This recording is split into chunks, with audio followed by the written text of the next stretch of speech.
Olá a todos, aqui é o professor Bruno César, professor da disciplina de Química Ambiental do Instituto Federal do Ceará, campus Maracanaú. Na aula de hoje iremos abordar um tema de bastante discussão a nível mundial, que é o efeito estufa e o aquecimento global, sendo o aquecimento global uma intensificação do fenômeno do efeito estufa. É um fenômeno que gera bastante discussão e tema de medidas e de encontros a nível mundial por parte dos governantes para tentar minimizar os impactos que estamos vivenciando e também procurando reduzir as consequências que podem vir a acontecer se essas medidas não forem tomadas. Para entender, primeiramente, sobre a temática do efeito estufa, aqui vão algumas definições acerca desse tema e um esquema que mostra muito bem como esse fenômeno ocorre. Então, lembremos que nós estamos tratando aqui na parte troposférica, nós estamos na camada troposférica da nossa atmosfera, então é aquela região que se encontra desde o nível de superfície até aproximadamente 15 km de altitude. Nessa região você tem uma grande concentração de diversos gases, dentre eles alguns que já foram comentados aqui anteriormente, em outros fenômenos, como aqueles que proporcionam a ocorrência de chuva ácida ou ainda do smog fotoquímico. O processo do efeito estufa, ele tem como princípio básico a retenção do calor refletido pela Terra. Vale salientar que esse fenômeno é um fenômeno natural. Então, é um fenômeno que ocorre sem necessariamente ser evidenciado por ações antrópicas. Então, é um processo natural de aprisionamento do calor refletido pela Terra.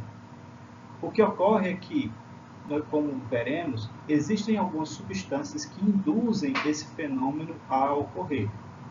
Substâncias essas que são gasosas, e em especial nós temos algumas delas que são mais evidenciadas, como é o caso do dióxido de carbono.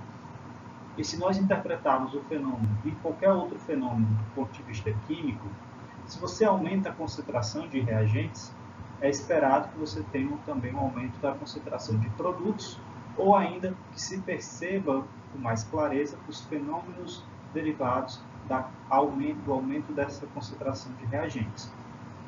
Como veremos, essas substâncias, dentre elas o dióxido de carbono, favorecem um aprisionamento eficiente do calor refletido pela Terra, o que faz com que essa radiação refletida pela Terra não volte por completo para o espaço. É o que está sendo representado nessa figura.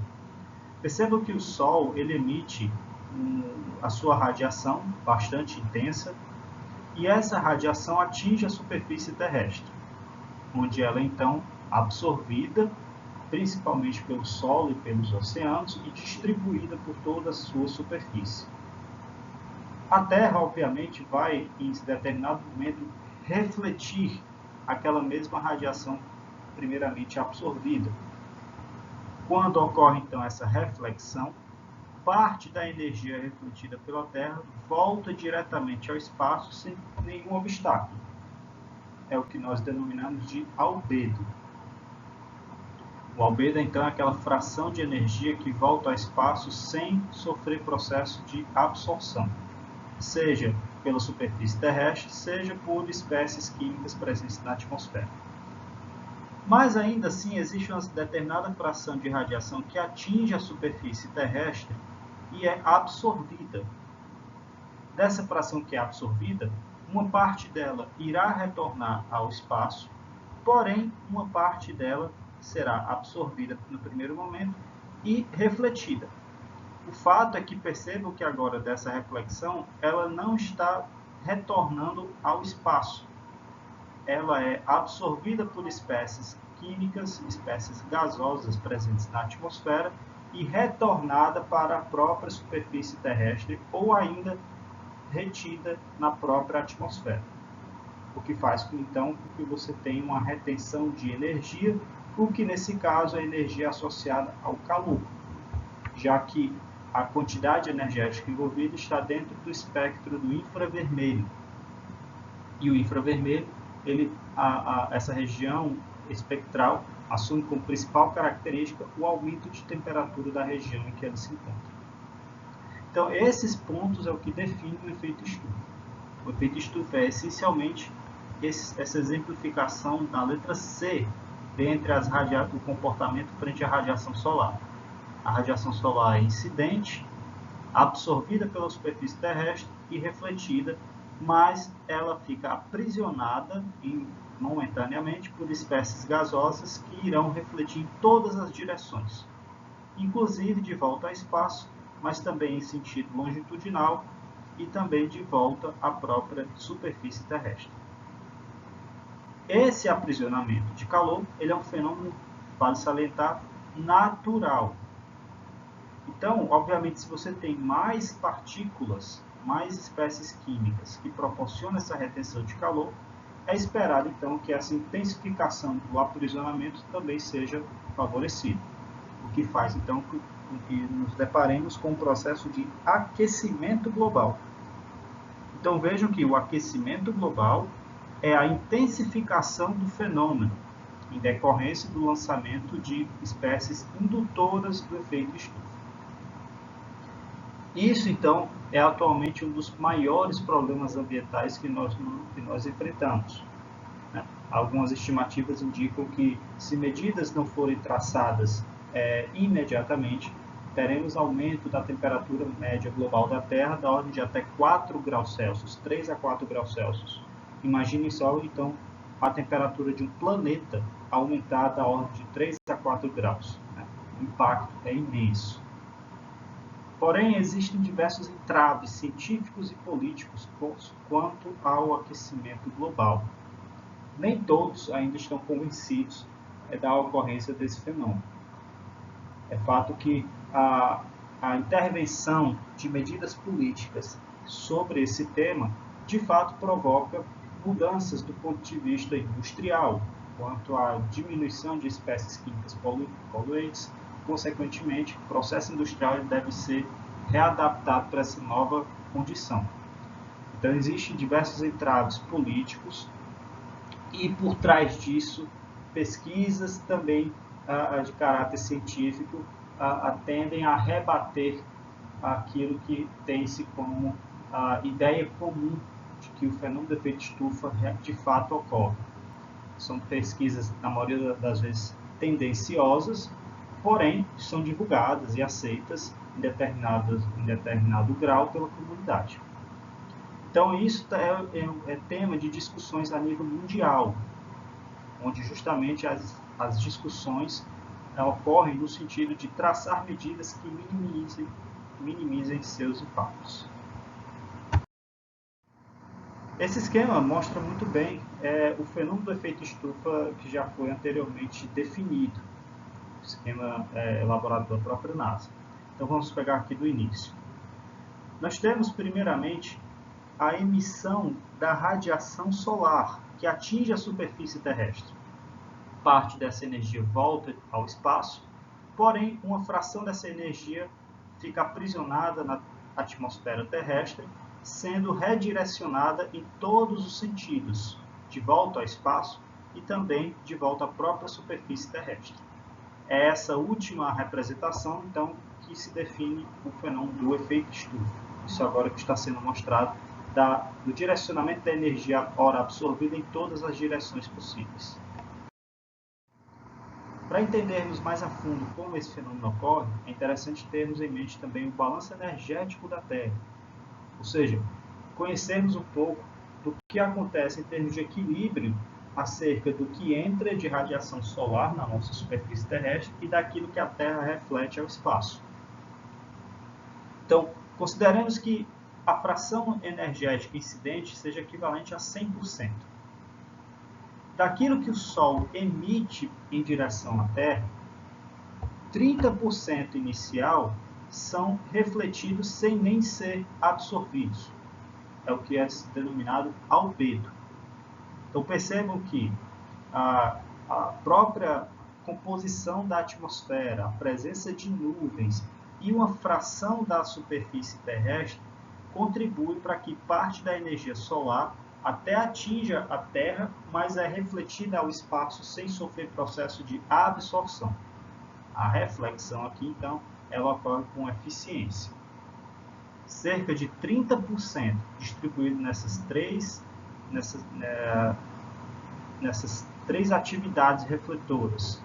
Cerca de 30% do que o Sol emite volta ao espaço sem ser primeiramente absorvido. Então, temos 70% de energia solar a ser absorvida. Desses 70% que passam a serem absorvidos, 19% não são absorvidos pela superfície terrestre. São absorvidos pela própria atmosfera, parte pelas nuvens e parte pela própria composição química da atmosfera em decorrência dos seus gases que estão lá presentes. Então, nós temos agora uma diferença de 100, menos 30, menos 19. O que efetivamente atinge a superfície terrestre corresponde a 51%, que é então absorvido pelo solo e pelos oceanos. Essa absorção ela é plenamente distribuída por toda a superfície terrestre e aquilo ali vai ser refletido. Porém, enquanto que o Sol emite em uma quantidade energética imensa, a Terra, por ter toda a sua distribuição em sua geografia, em sua superfície, refletirá em uma quantidade energética bem menor do que a de entrada. Por isso que agora nós temos a representação da quantidade refletida presente no infravermelho, enquanto que o Sol emite no visível, a região espectral do visível, predominantemente, né? A Terra reflete predominantemente em sua região espectral do infravermelho. Porém, nem tudo que a Terra reflete, daquilo que foi absorvido, retorna ao espaço. Senão teríamos também um total equilíbrio da quantidade que é incidente e da quantidade que é refletida. Vejam que uma determinada porção de energia é absorvida pela atmosfera terrestre, diante daquilo que foi refletido pela superfície da Terra, o que faz com que exista um certo desequilíbrio entre aquilo que entra e aquilo que sai. Mas esse desequilíbrio ele é natural, é o que nós denominamos de efeito estufa. É essa retenção de energia, diante da reflexão da superfície terrestre, que faz com que tenhamos a temperatura média de 15 graus Celsius por todo o planeta. Se não existisse o fenômeno do efeito estufa, o que é que teríamos como consequência? Como eu falei, o fenômeno do efeito estufa é um fenômeno natural. Novamente, temos mais um esquema que representa a ocorrência desse fenômeno. Em um primeiro momento, nós temos a incidência da radiação solar predominantemente no espectro do visível e a sua reflexão. Vejam que agora o espectro está na região do infravermelho. Existe uma explicação óbvia de mudança espectral do visível para o infravermelho. Lembrando que o vermelho, o infravermelho, você está trabalhando em um comprimento de onda muito maior do que da região do visível. Logo, a região espectral do infravermelho é bem menos energética do que a região espectral do visível. A perda de energia em decorrência dessa absorção é justamente devido à distribuição de energia que a Terra fará por toda a sua superfície. Então, daí você ter uma diminuição da energia refletida. O fato é que, se não ocorresse o fenômeno de efeito estufa, essas radiações não seriam momentaneamente absorvidas e direcionadas de volta à superfície terrestre, ou até mesmo retidas na atmosfera. Então, não haveria o redirecionamento do infravermelho para a Terra, o que nós chamamos então de efeito estufa. Sem a ocorrência dessa etapa de aprisionamento e redirecionamento da energia, a temperatura estimada seria da ordem de menos 18 graus Celsius, se considerássemos a Terra como um corpo ideal do ponto de vista de equilíbrio de radiação. Ou seja, tudo que entra seria exatamente igual a tudo que sai. Então percebam que existe, de fato, uma quantidade de energia em termos de temperatura bem significante a ser tratada. Então, o que é que leva, né, a termos uma diferença de temperatura tão grande quanto apresentada aqui, que era para ser menos 18, e na realidade temos mais 15 graus com temperatura média global, que faz com que tenhamos essa diferença de temperatura? É justamente a presença de espécies gasosas na atmosfera que favorecem essa retenção de energia refletida pela Terra. Sem a presença do dióxido de carbono, sem a presença do vapor d'água, sem a presença do metano e de algumas outras substâncias, não teríamos a temperatura média global da ordem de 15 graus Celsius. De todos esses que eu falei, 2 se destacam por naturalmente estarem presentes na nossa atmosfera, que são o dióxido de carbono e o vapor d'água, além, em menor parcela, do metano. Iremos tratar individualmente cada um deles. Bem, essa figura ela mostra bem, então, as principais espécies que contribuem para a retenção do calor da Terra diante do seu espectro de emissão do infravermelho da radiação refletida. A linha cheia, essa linha mais escura e contínua, ela representa o espectro de radiação refletido pela Terra dentro da região do infravermelho.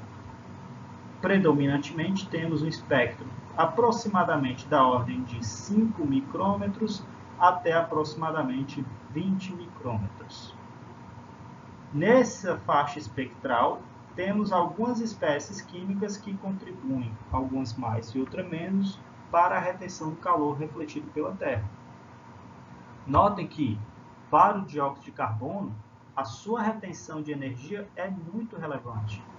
A Terra reflete em todo esse nível de energia como apresentado na linha contínua, mas o dióxido de carbono consegue promover uma absorção de luminosidade bem efetiva. Outro ponto que chama a atenção é o próprio vapor d'água, presente em 2 bandas de absorção apresentadas dos 2 extremos destacados. Ainda assim, sendo também bem relevante quanto à absorção da energia refletida pela Terra. Então, quanto maior a concentração de vapor d'água na atmosfera terrestre, maior também será a retenção de energia refletida por ela. E existe uma região em que nem a água e nem o dióxido de carbono estão participando em termos de retenção de calor e que ainda assim outras espécies químicas podem constituir o fenômeno de absorção energética do infravermelho. Essa região é denominada de janela atmosférica. Nela estão presentes alguns gases em menor valor de concentração, mas que ainda assim proporcionam, em certo nível, a absorção do calor refletido pela Terra, como é o caso do metano, como é o caso do óxido nitroso, como é o caso do ozônio troposférico, salientando que é o ozônio troposférico, presente no fenômeno do esmogo fotoquímico, e ainda assim a presença dos CFCs, os clorofluorocarbonetos, que nós comentamos no início da nossa disciplina, como sendo gases que proporcionaram a depleção do ozônio a nível estratosférico. A nível troposférico, eles também oferecem um problema quanto à retenção do calor, e nós iremos investigá-los também. Essa figura, então, mostra bem os espectros de emissão da radiação emitida pelo Sol e refletida pela Terra. Percebam, então, que o Sol ele emite com muita eficiência dentro da radiação do espectro do visível. Ele emite, na realidade, em vários espectros, predominantemente na região do visível. Perceba que o pico dele está aqui associado à região do visível, onde você assume a tonalidade. Abaixo dessa região espectral nós estamos na região ultravioleta e acima dele com a região que é denominada infravermelho próximo. Essa quantidade energética aqui que o Sol emite é da ordem de 1.367 watts por metro quadrado. Existe uma equação de balanço energético em que essa quantidade energética aqui está associada a uma temperatura da ordem de 6.000 Kelvin, que é a temperatura da superfície do Sol. Porém, quando essa radiação atinge a superfície terrestre, ela é plenamente distribuída por toda a sua superfície, fazendo que, obviamente, como agora essa radiação é distribuída, é dividida, haverá então uma diminuição frente à quantidade incidente. Ou seja, o que foi emitido da ordem de 1367 será refletido agora da ordem de 342 watts por metro quadrado, o que pela equação de balanço energético equivale a 303 Kelvin, né? O que corresponde então à temperatura média global da Terra, que é da ordem de 15 graus Celsius. Então percebam aqui que, de fato, o espectro refletido pela Terra se encontra na região do infravermelho. É bom salientar isso porque até então estávamos trabalhando com diferentes zonas espectrais. Em química da estratosfera, quando trabalhamos a camada de ozônio, trabalhamos então com a região do ultravioleta. No fenômeno do smoke fotoquímico, trabalhamos na região do visível. E no fenômeno do efeito estufa, iremos abordar a região espectral do infravermelho. Cada tipo de espectro assume diferentes níveis energéticos. O ultravioleta, por exemplo, assume uma quantidade energética tão grande a ponto de quebrar uma ligação química. O visível, a região do visível, assume uma quantidade energética a ponto de provocar transições eletrônicas. O infravermelho não possui energia suficientemente grande para promover nenhum das duas consequências anteriores. Não é capaz nem de quebrar uma ligação e nem de promover transições eletrônicas, mas é capaz de vibrar uma ligação. E essa vibração é que faz, então, com que determinadas moléculas consigam reter, em termos de calor, aquela quantidade energética refletida pela superfície da Terra. O primeiro gás, então, que iremos abordar acerca daqueles que constituem os gases indutores do efeito estufa é o mais famoso de todos quando se trata desse fenômeno, que é o dióxido de carbono. O dióxido de carbono é um gás apolar em estrutura linear, mas que essa estrutura linear pode, quando da absorção de energia infravermelho, ter as suas ligações deformadas. Essa deformação ela se constitui, então, em uma deformação de estiramento assimétrico ou estiramento simétrico. Vejam que essas animações aqui refletem justamente o que está sendo retratado. O estiramento simétrico é quando se tem simetricamente as deformações em sentidos contrários e em mesma intensidade, fazendo com que o momento dipolo dessa molécula de CO2 seja igual a zero e ele assuma polaridade neutra, né? Uma substância apolar. Nessa condição de apolaridade, o dióxido de carbono não possui capacidade de absorção do infravermelho. Porém, se a quantidade energética infravermelha incidente provocar deformações assimétricas, de estiramento assimétrico, teremos então a absorção dessa energia. Vejam que o comprimento da ligação ocorre nesse sentido aqui. Uma determinada ligação irá ser mais estendida do que a outra, fazendo com que agora, por mais que os vetores das ligações sejam em sentidos contrários, mas as intensidades desse estiramento são diferentes, o que faz com que a molécula momentaneamente assuma polaridade e aí teremos a absorção da energia do infravermelho. Outra consequência da absorção dessa energia é a possibilidade de termos uma deformação do ângulo da ligação. Originalmente, o dióxido de carbono é uma molécula linear, com ângulo de 180 graus.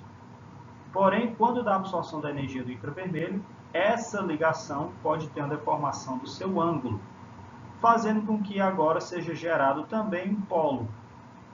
Com um momento de dipolo diferente de zero, essa molécula assume polaridade e aí sim também possível de ser atuante no fenômeno de retenção da energia infravermelha. Essas deformações de ligação, seja do tipo estiramento, ou seja do tipo angular, são muito bem caracterizadas em uma análise espectroscópica do infravermelho, o que é demonstrado por esse espectrograma aqui. Esse espectrograma é uma identidade para algumas substâncias em termos de que níveis de radiação, que níveis de energia, melhor dizendo, são atribuídas a cada molécula. E ainda indo mais além, possibilitando identificar qual tipo de deformação favoreceu a retenção do calor. Por exemplo, para o dióxido de carbono, ele assume duas bandas de absorção bem evidentes. Uma centrada em aproximadamente 4,6 micrômetros e outra centrada em 15 micrômetros. Perceba que esse gráfico ele é construído em função da fração de luz transmitida através do gás em função do comprimento de onda da luz transmitida. Ou seja, no intervalo de aproximadamente 3 a 4 micrômetros, a quantidade de luz que passou através do CO2 foi praticamente 100%. Quando essa quantidade de luz atingiu um comprimento de onda de aproximadamente 4 micrômetros a 4,6, veja que a quantidade de luz transmitida foi baixa. Ou seja, se a quantidade de luz que passou através do gás foi baixa, é porque ele absorveu essa mesma luz com muita eficiência. O mesmo entendimento é válido também para o espectro, para a banda de absorção centrada em 15 micrômetros.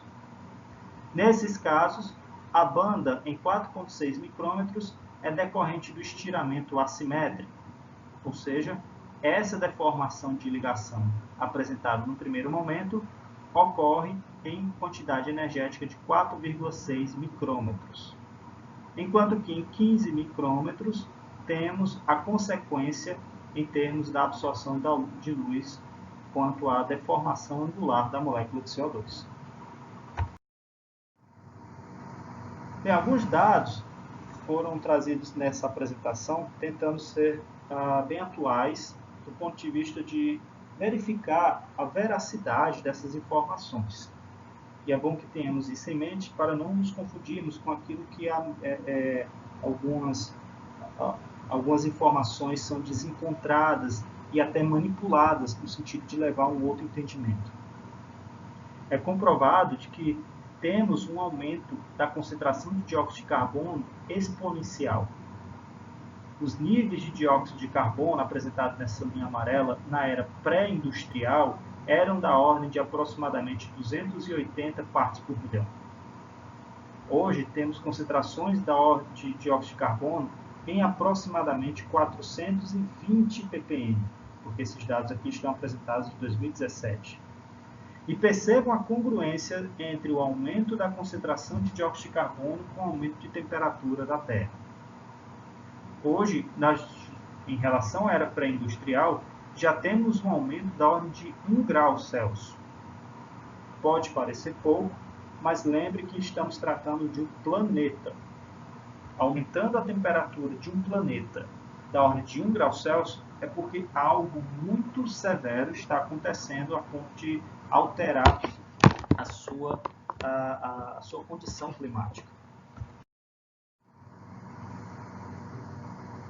Essa curva que está sendo apresentada agora, ela mostra outra tendência do aumento da concentração de CO2 evidenciado diante das atividades industriais que temos atualmente, observando-se um aumento linear da sua concentração. Então, sem nenhuma perspectiva de redução desse valor, que chama mais atenção também. E outro aspecto muito relevante dessa figura é a curva Killing, apresentada nessa gravura inserida no gráfico. Né? O que temos aqui é o monitoramento da concentração de dióxido de carbono no decorrer do ano, que é justamente devido a essas observações, essas flutuações que são apresentadas nesse zigue-zague da construção do gráfico. Veja que a concentração de dióxido de carbono ela é constantemente alternada, melhor dizendo aqui, anualmente, né? Mas que, considerando a média, você tem um aumento da sua concentração. Agora, o que provoca, então, essa flutuação anual da concentração do dióxido de carbono, né?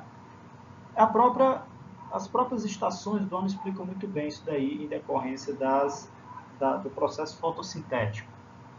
No hemisfério norte, nós temos a divisão das estações do ano conforme apresentado.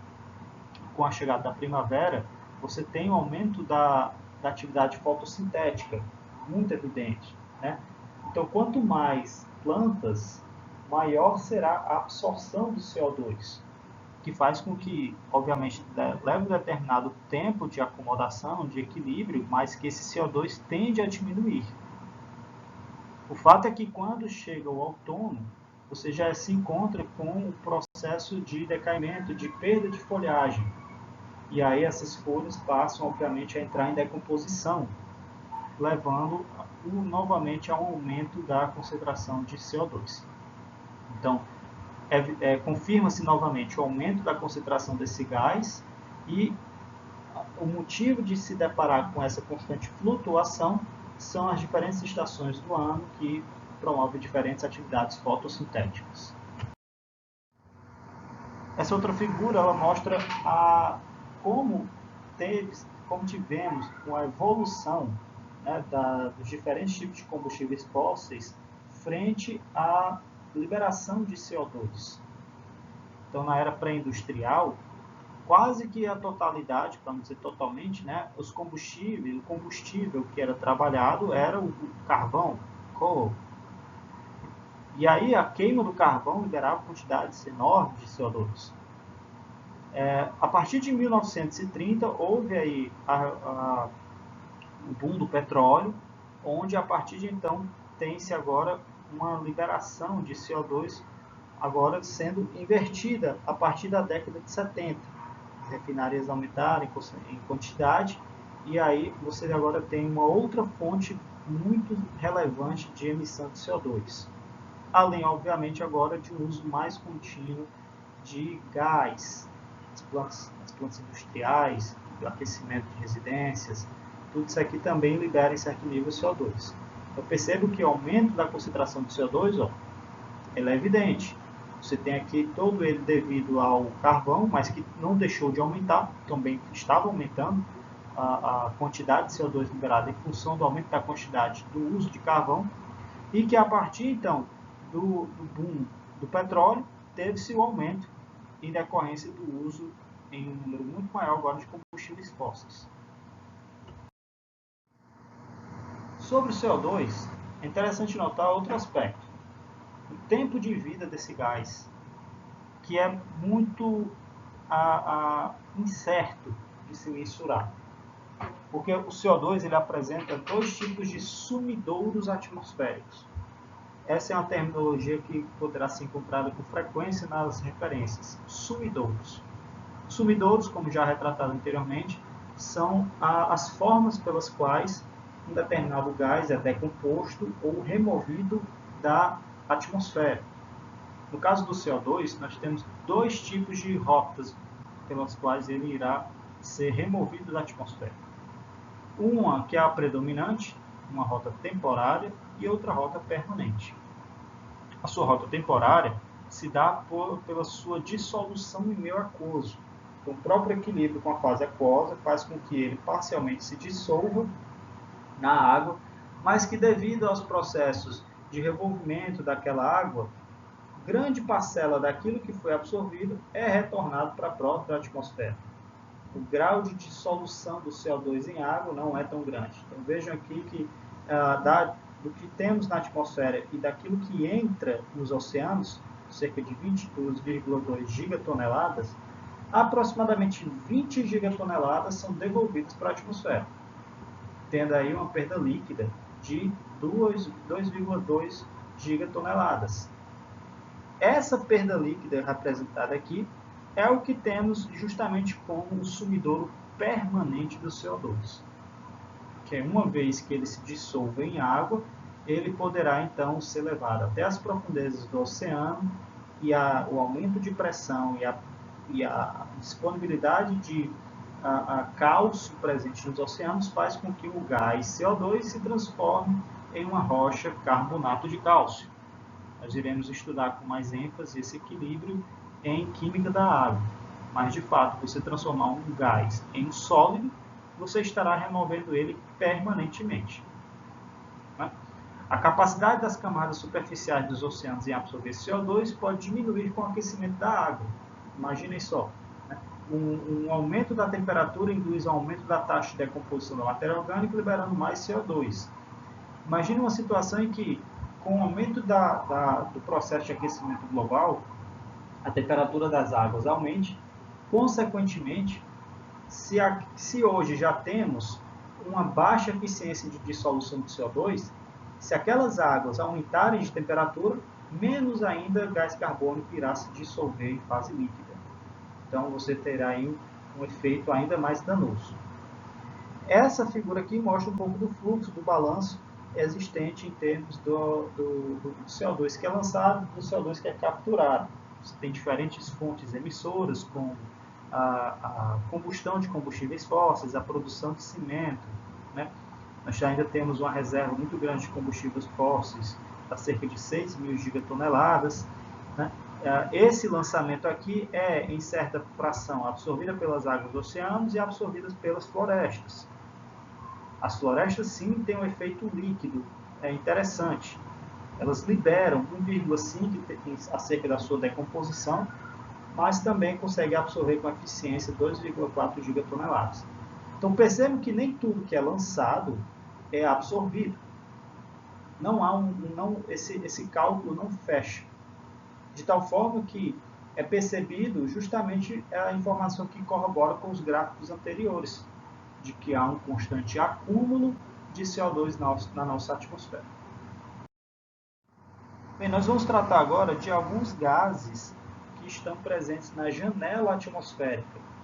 A janela atmosférica é aquela região em que nem o dióxido de carbono e nem o vapor d'água participam da absorção da radiação refletida pela Terra. Um dos gases bastante comentados nesse aspecto é o gás metano. O gás constituído de um átomo central de carbono e 4 átomos de hidrogênio, que ele assume uma eficiência energética da ordem de 21 a 24 vezes maior do que o CO2 em termos de absorção de fótons infravermelhos.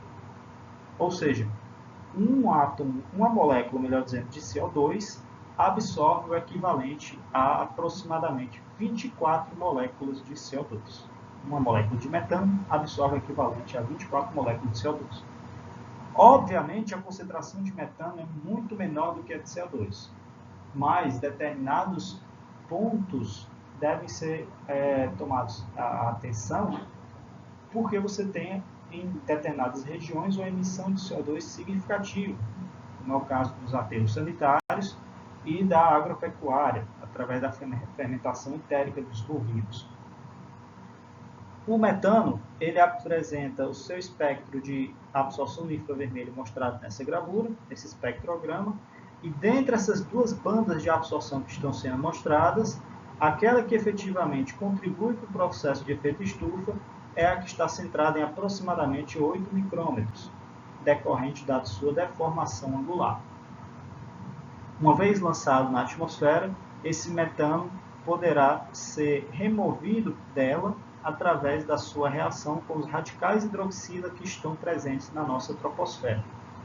Daí o tempo de vida do metano ser relativamente curto, cerca de 10 a 12 anos é a estimativa de permanência desse gás na nossa atmosfera, justamente porque os radicais hidroxila estão presentes em quantidade bem relevante. O aumento da concentração de metano deve-se ao aumento da produção de alimentos, o uso de combustíveis fósseis e também ao desflorestamento.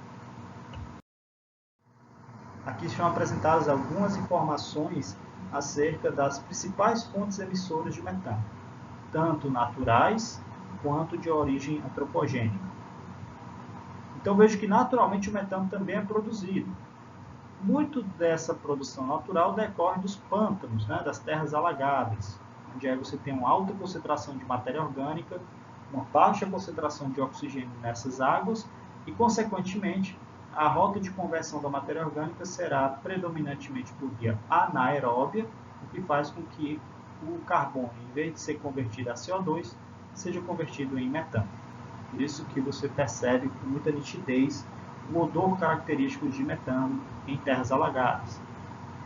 Em emissões antropogênicas, nós temos agora uma divisão bem interessante, né?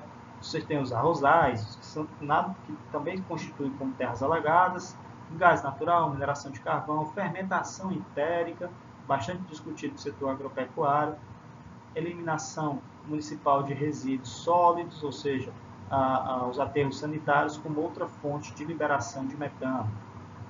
O projeto, melhor dizendo, de instalação de um aterro sanitário deve ser bem atento a essa questão. Quanto às origens antropogênicas, perceba então que a maior parte delas, com outras referências sendo levantadas, obviamente, decorre aí da fermentação entérica, né?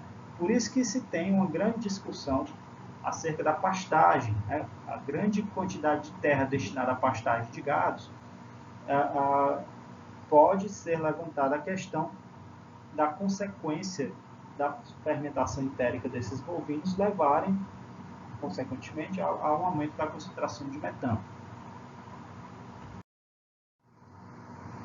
Outro gás bem importante é o óxido nitroso, porém, agora em menor relevância do que os outros dois, muito devido à sua concentração, que é bem reduzida. Porém, vale salientar a eficiência que essa molécula assume quanto à absorção de energia. Uma molécula de óxido nitroso é 206 vezes mais efetivo do que o CO2 para causar aquecimento. Então, vejam, uma molécula de óxido nitroso promove aquecimento comparado a 206 moléculas de CO2. Porém, menos de 40% das fontes emissoras de óxido nitroso são de origem antropogênica, sendo essa fonte emissora antropogênica decorrente da fertilização. Novamente, o setor agropecuário é levantado aqui nesse aspecto de aquecimento global. Então, se 40%, menos de 40% é de origem antropogênica, obviamente a sua grande parcela vem naturalmente liberada por processos aeróbios e por processos anaeróbios dos micro-organismos presentes no solo, principalmente em regiões tropicais. Então, em regiões tropicais, você percebe uma alta concentração de óxido nitroso sendo liberado por essas rotas, né? E, em relação às suas bandas de absorção que são apresentadas nesse espectrograma, nós temos aquela centrada em aproximadamente também 8 micrômetros, decorrente da sua deformação angular, como a banda espectral, a banda de absorção, que irá contribuir para o fenômeno do efeito estufa. Então, essa ligação, que é originalmente de 180 graus, conforme apresentado aqui, quando da absorção de energia em infravermelho, irá sofrer uma deformação desse ângulo, configurando uma retenção de calor. Tratando novamente dos CFCs, eles também podem participar do processo de efeito estufa. Chama a atenção o nível de eficiências que essas moléculas possuem, que é da ordem de 10.000 vezes. Então, vejam, uma molécula de CFC absorve o equivalente a 10.000 moléculas de CO2. Então, por que não se preocupar tanto com o CFC em relação ao CO2 no processo de aquecimento global, já que esse número chama a atenção?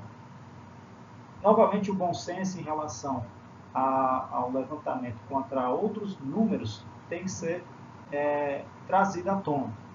O principal deles é em relação à concentração das espécies.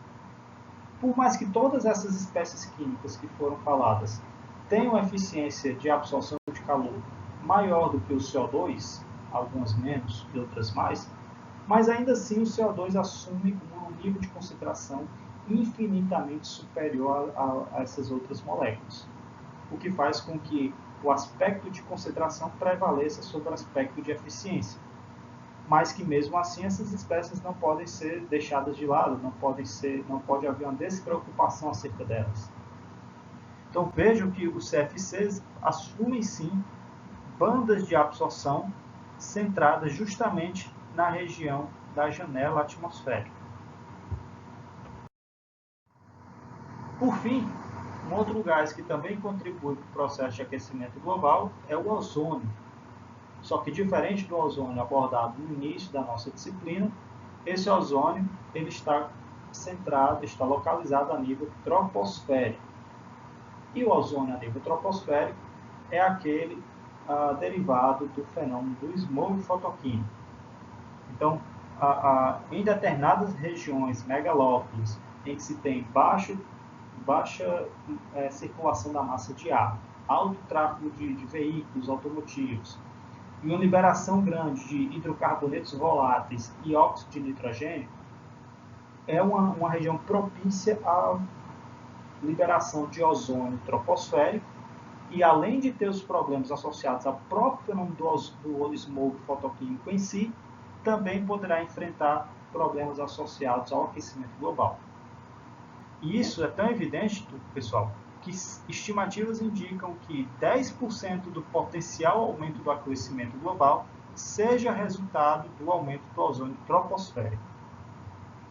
E aqui está apresentado também o seu espectro de absorção, com uma banda próximo aqui no intervalo entre 9 e 10 micrômetros, também centrado na janela atmosférica, como sendo a responsável pela absorção da luz, que é decorrente aí do estiramento antissimétrico das ligações dos átomos de oxigênio na molécula de ozônio.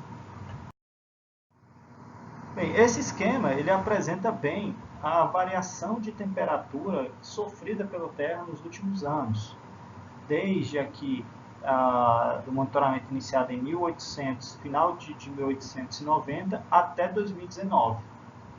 Obviamente, quanto mais amarelado, tendendo ao laranja e vermelho, maior é a temperatura observada.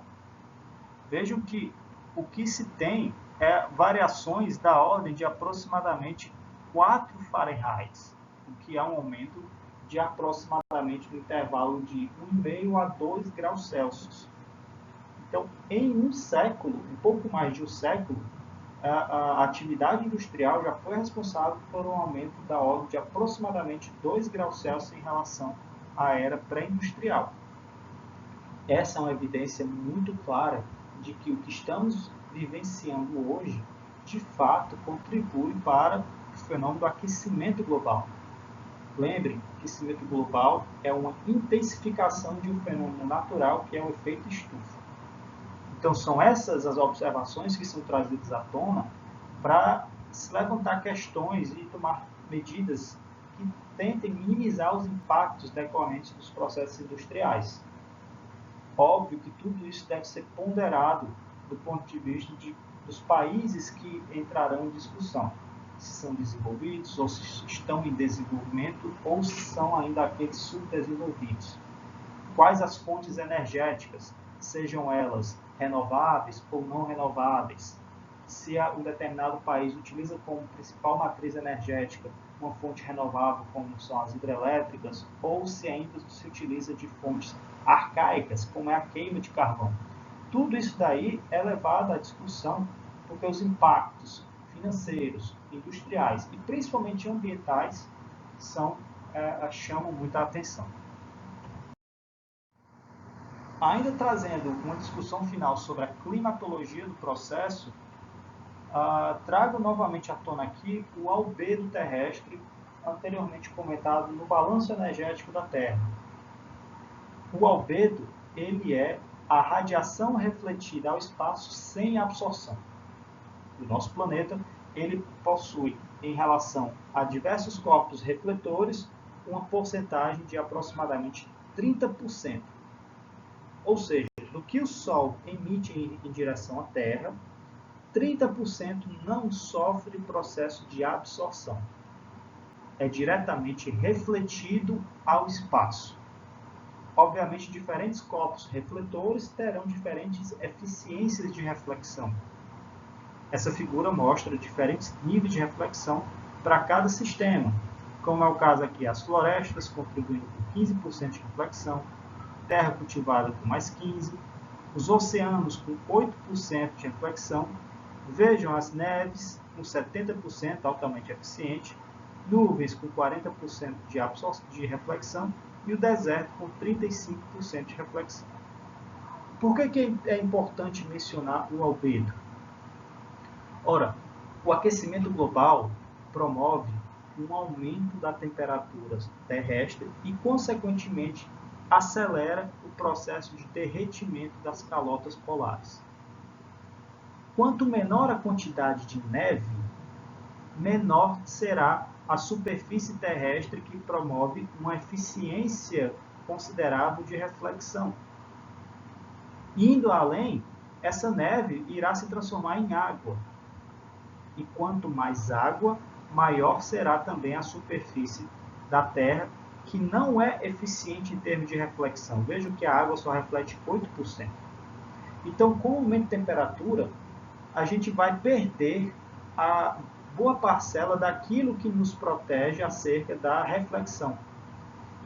Vejam que 15 graus Celsius, que é o que nós deparamos hoje, é dependente desse albedo de 30%. Se a temperatura da Terra aumentar gradativamente, teremos menos calota polar, menos albedo, consequentemente, maior será a temperatura que enfrentaremos, porque aquela energia que ora estava sendo refletida, agora vai estar sendo absorvida. As neves são eficientemente refletoras, enquanto que as águas não. Elas são eficientemente absorvedoras da radiação. É o que nós podemos observar nessa última gravura, nesse último esquema, que mostra em dados recentes, vejo que de 2000 a 2016, a área coberta, a perda de área coberta no continente antártico. Vamos aguardar novamente aqui o início da apresentação. Ou seja, em 2002 nós tínhamos uma área coberta, uma perda de massa já considerável, mas essa perda de massa vai se tornando cada vez mais evidente, chegando a níveis bem alarmantes, o que também é uma confirmação de que estamos sim enfrentando um processo de aquecimento global.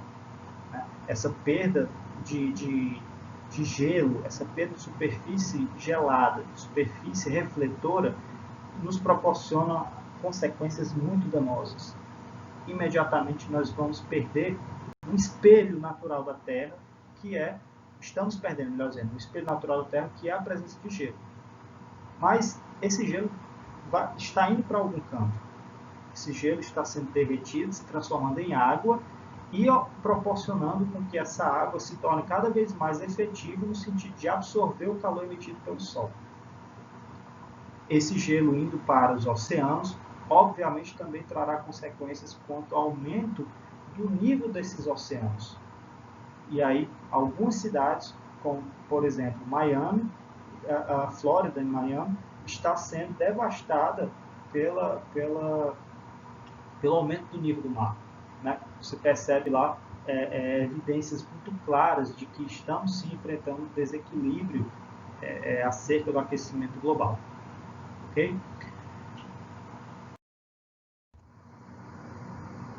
Bem, colocando aqui como dica também, para contextualizar todos esses aspectos relacionados à temática do aquecimento global, alguns filmes produzidos na forma de documentário que mostram bem os aspectos relacionados às causas e consequências desse fenômeno, e que medidas estão sendo tomadas ou podem ser tomadas no sentido de minimizar esses impactos. Como primeira dica, ou primeira sugestão, fica um filme disponível na Netflix, Gelo em Chamas, um filme bem atual, narrado pelo Leonardo DiCaprio, que traz informações bem relevantes sobre o tema. Um dos documentários que eu acho revolucionários nesse aspecto, no sentido de dar mais ênfase e trazer a população cada vez mais próximo sobre essa temática, é o filme Uma Verdade Inconveniente. É um filme que tem a participação do ex-presidente norte-americano, Al Gore, em que um dos expoentes nessa temática de aquecimento global, e que trouxe à tona toda a mídia para que o mundo passasse a ter uma maior preocupação e discussão sobre essa temática. E o mesmo ex-presidente Al Gore produziu agora, mais recentemente, uma continuidade do seu primeiro lançamento, que é Uma Verdade Mais Inconveniente. Né? Traz aspectos mais atuais e agora com uma maior carga de experiência sobre o tema. Outros aspectos, inclusive políticos, são tratados, o que dá uma outra visão do tema. É importante a gente também ter diferentes visões sobre um mesmo conteúdo. Fica a dica, são realmente documentários que vale a pena assistir e que vão complementar e reforçar essas temáticas que foram abordadas nessa aula de hoje, que eu considero extremamente importante. Essa temática de aquecimento global é uma temática atual, que nós estamos vivenciando e que é tema constante de medidas políticas, medidas governamentais, encontros a níveis mundiais são tomados, são levantados, são realizados acerca de discutir esse tema e levantar possíveis formas de termos como nos adaptar a essa situação. Não só nos adaptar, mas como tomar medidas preventivas ou medidas que tentem minimizar os impactos. Os impactos, na realidade, já estamos assistindo, já estamos presenciando. O que se tem que tomar um cuidado é quanto à minimização, à diminuição dessas consequências serem ainda mais danosas ao nosso futuro. Então, vamos encerrar a aula de hoje. No material também será postado algumas atividades complementares à aula e a gente se vê em breve. Até mais!